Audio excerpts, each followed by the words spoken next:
Today we will talk about the metabolism of the creatine and the creatinine. The creatine is a compound which is present in phosphorylated form in the muscle. So the creatine phosphate is present mainly in the muscle, where it is a source of energy during the muscle exercise and during the working of the muscle.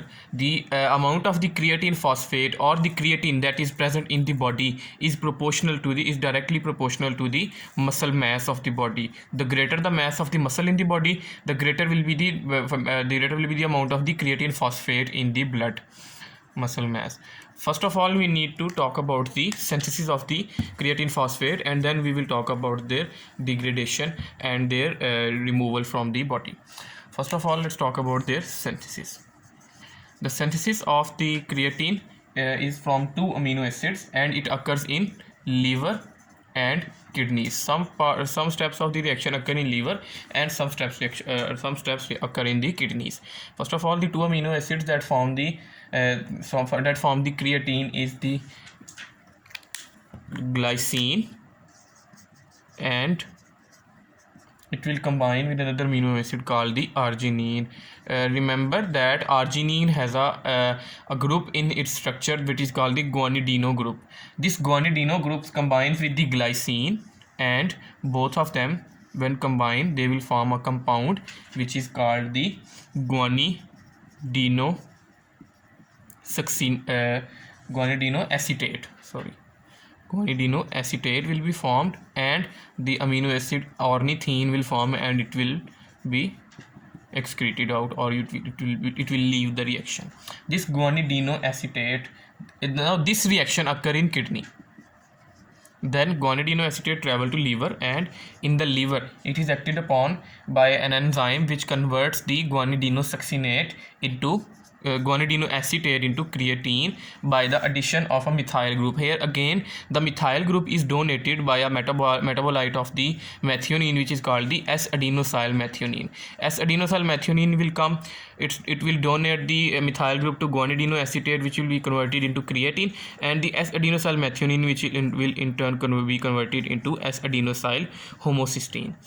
Okay, now this process is occurring in the liver. This creatine can be let's draw it here.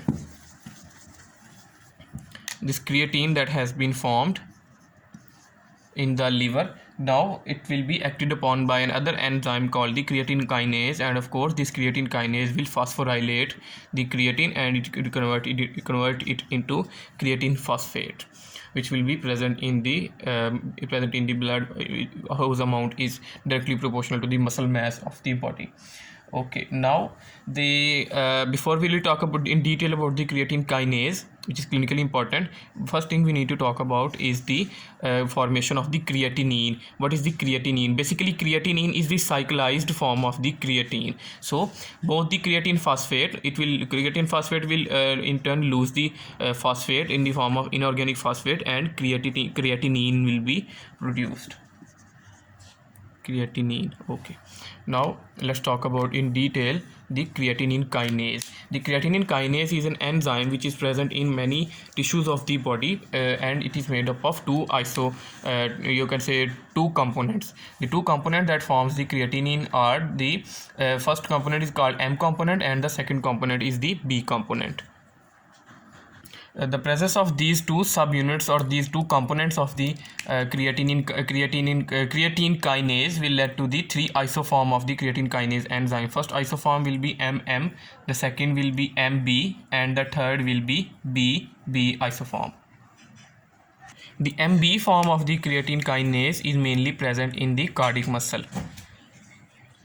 Okay, when the muscle cells are degraded, or when the muscle cells are lyased, or when they are dying due to some disease, or due to the hypoxia in case of the myocardial infarction, this MB isoform will be released into the blood. So this MB isoform will be the CKMB, it is also called. The CKMB will be indicative of the cardiac failure, myocardial infarction. Okay, now let's talk about the clearance of the creatine and creatinine. The kidney is the main organ that is involved in the clearance of the creatine and creatinine. The amount of creatinine that is produced in the body, almost all of it is excreted by the kidneys. Okay, when there is a disease of the kidney due to some abnormality of the kidney, when there is the kidney failure, the creatine starts accumulating in the body fluids.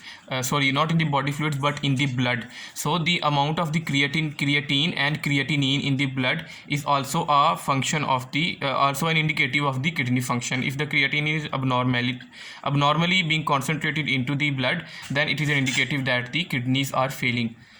Okay, here we are done with the metabolism of the proteins. In the next series of lectures, we will start about the metabolism of the pyrimidines and purines, that is in metabolism of the nucleotides.